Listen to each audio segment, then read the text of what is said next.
If you feel like you've tried everything and you're still stuck in this cycle of feeling tired and sick and whatever your chronic symptoms that you have, and you're wondering, but I'm doing all the right things, what is going on? I really want to share that there can be some beliefs that are keeping you stuck. Not your diet, not your supplements, not your medicines, not your lifestyle, not your exercise routine.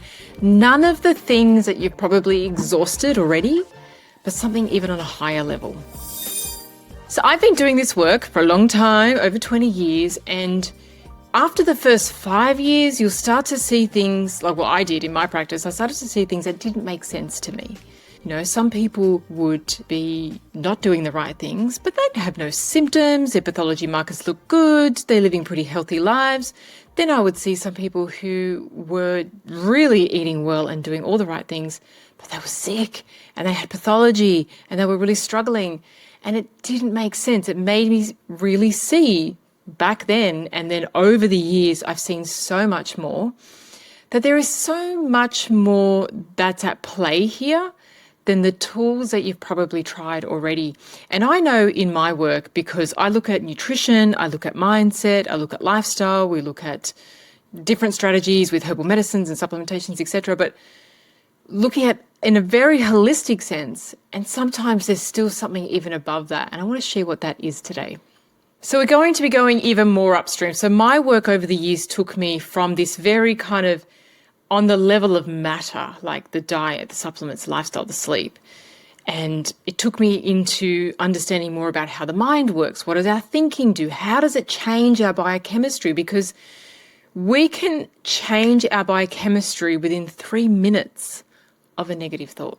Okay, so what's happening here, which is happening all day long, which often we're unconscious of it and we don't realize that we're doing this and we're doing it innocently, is that we're having a lot of negative thinking, we're thinking way too much, and it's changing our biochemistry, it's pushing us into this fight or flight response, it's moving our body out of homeostasis, and then it's just triggering all the emergency responses. So we're no longer thriving, we're just surviving. And if we do that for 10 years or 20 years, we really start to get sick.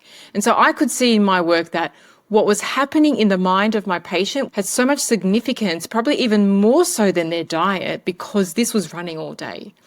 And I knew that I had to help my patients see how the mind works in a better way in order to relieve their symptoms, okay? And so that's the work that I do in my programs and have seen an amazing result, an amazing transformation in people, more so than just doing the clinic work, right? So I saw that combining those two led to, major transformations in people's lives.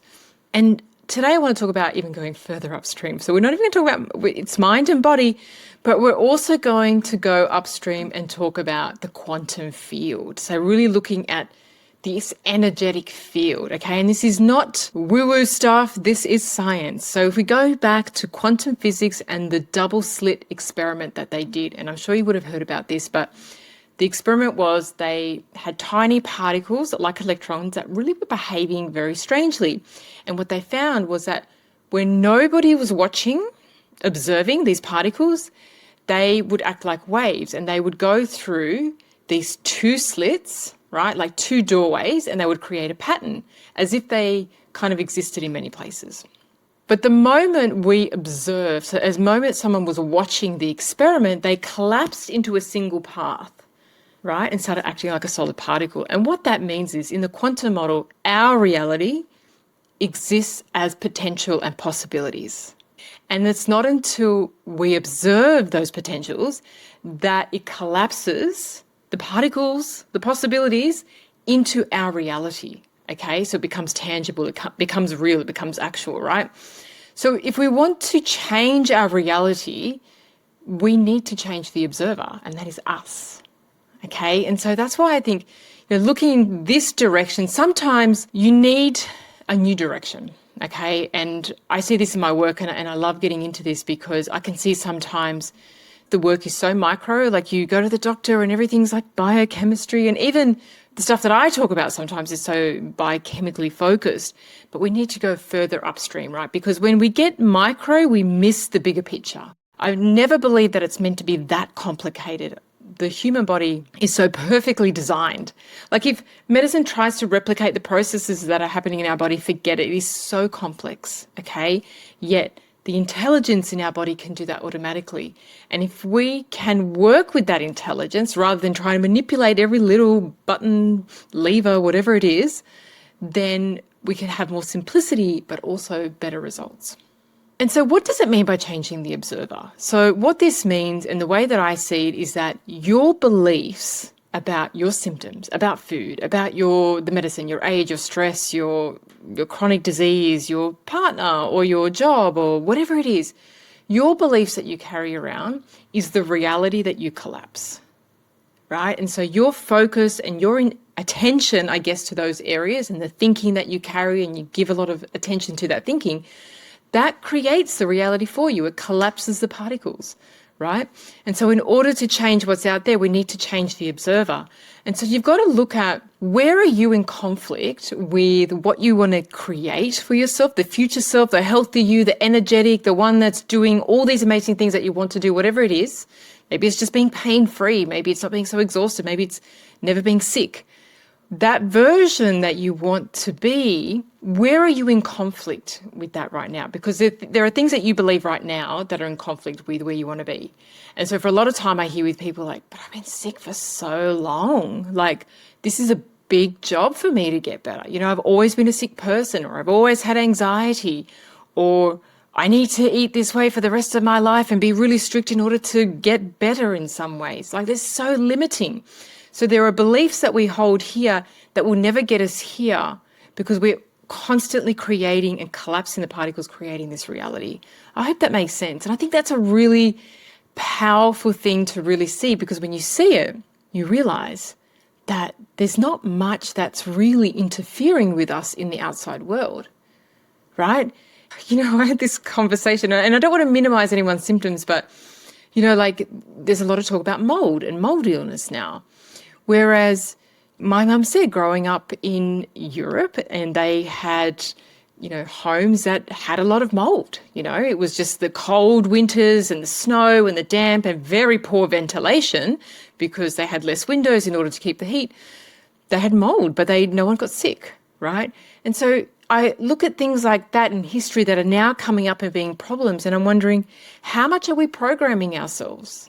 How much are we absorbing so much information about what could go wrong, and how much is it in our field of possibility?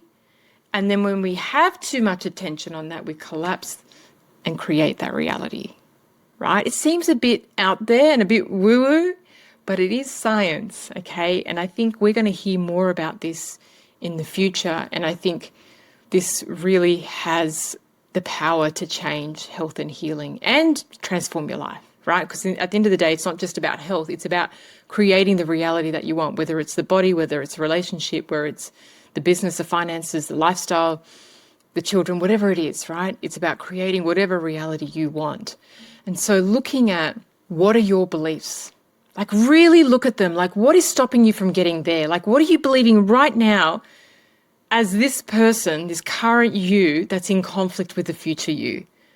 And you really have to spend time with this, because when I think about stuff like this, I already hear my negative thinking coming up. But yeah, but. And it's those yeah, buts that you have to write down, right? And really look at. Ask yourself, is that true? Like, have I always been sick? Like, were there moments that I felt better? Have I always had anxiety, or there were moments that I didn't? Is it always true that someone with this condition is going to get these symptoms? Like, is that really true? Or if someone's exposed to this, are they always going to get sick? Like, you know, question that reality or that belief that you've created. And really, our beliefs are just thoughts that we've been thinking for a long time, okay? And we make them personal, we make them true about us, and we identify with them. In the work of Dr. Joe Dispenza, I'm sure you would know him, he talked about being addicted to being you. And he said our thoughts and the constant thoughts that we have, right? And so this is where we create our beliefs. What we believe is possible for us, and we get addicted to that, because the thinking creates the biochemistry. And the biochemistry has a downstream effect. So you could be addicted to feeling sad or insecure or tired or sick or having pain or being unhappy in your relationship, right? And then you create the pathways to that feeling, and so they are permanent, right? And then it's not until you actively try to create new pathways that you create new biochemistry. it has a downstream effect where you create homeostasis. And I guess the whole purpose of this is to say, when we break down our beliefs and see them for what they are, we can step into and shift our focus into what we want to create. Who do we want to be? What do I want to feel like every day? What does that look like? And so it's not just about micromanaging every symptom, everything we put in our mouth, every supplement we take. We get to the point where we're just like, I'm so over that. And it's really about looking at the bigger picture. And so I hope this resonates with you, because I think this is really powerful stuff, and I can't wait to see more about it. I think that we've come as far as we can come with diet, nutrition and supplements, and I think we have to look in a new direction to really create big shifts in our life. And like I said, not just in our health, but in our personal life. And so the way that we create these new kind of pathways and this new you is to visualize on it, right? And spend time, whether you spend time in the morning, 5 minutes, visualizing how healthy you are, that it's already arrived, right? And you would have heard these visualizing techniques, like seeing yourself well, seeing yourself doing something that you can't do now, and doing it with ease and being really happy and celebrating the moment and whatever it is, right? Seeing that picture over and over and over and over again. Because what we have done when we are in the reality that we're in is that we created that picture and that thinking over and over and over again. And maybe, I talked about this in another podcast, Are We Programming Ourselves? Being very careful of what enters our mind. There's nothing worse than someone is going through menopause. There's a lot of information out there about menopause and the symptoms that women are expecting to get them, right?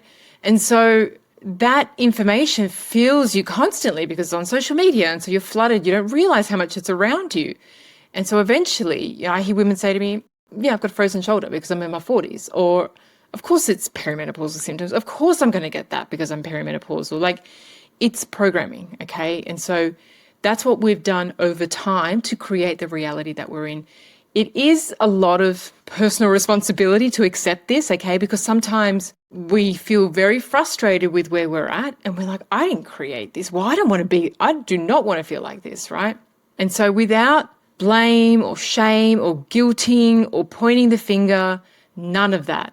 This is really about stepping back and looking at, well, if I create my reality, I want to create a new one. I want to collapse those particles to create the reality of the future person that I want to be. And that means taking full responsibility for where you're at and looking at your beliefs and looking where you're in conflict, breaking those down and visualizing, where do you want to get to? Visualize that you. Okay, so if this is you, if you've been stuck with doing all the right things, and this sounds maybe a little bit over, like way out there, and maybe not, I want you to just think about it. Because I know deep down, you've probably said to yourself, and there's a deep down intuition going, it shouldn't be this hard. Like, it shouldn't be this hard. Like, why am I still stuck here? And, I hear that from clients all the time that have been in chronic illness. So if you're thinking that, you're on the money, okay? It shouldn't be that hard, okay? So maybe look in a different direction and see what kind of answers you get there. I hope this was helpful. Leave me a comment below.